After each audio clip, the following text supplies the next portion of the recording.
হায় হায় রে, এত কষ্ট করিয়া ভিজা ঘুরিয়া রইদে ঘুরিয়া কত কষ্ট করিয়া 50টা টাকা কামাই করিয়া আমার আজ জ্বলে গেল রে। হায় হায় রে কপাল রে। আমার ভাই এনে বসে বসে ভাবতেছে, দেখি তো একটু বিষয়টা।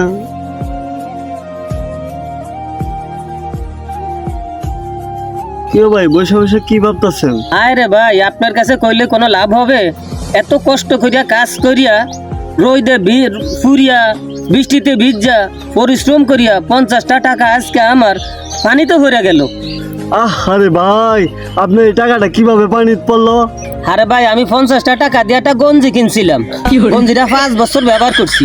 5 বছর পরে ছিঁড়ে গেছে গঞ্জিটা। আবার এটারে তুনছি, তুনে আবার 2 বছর ব্যবহার করছি।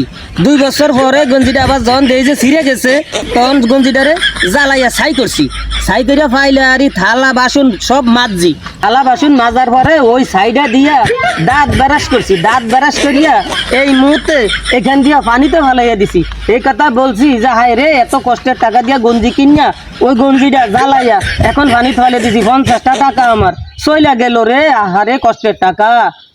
রুমিয়া, আপনার এই কথা শুনবার লেগে বলছি আমি মনে করছি আপনার কি না কি হয়েছে। রুমিয়া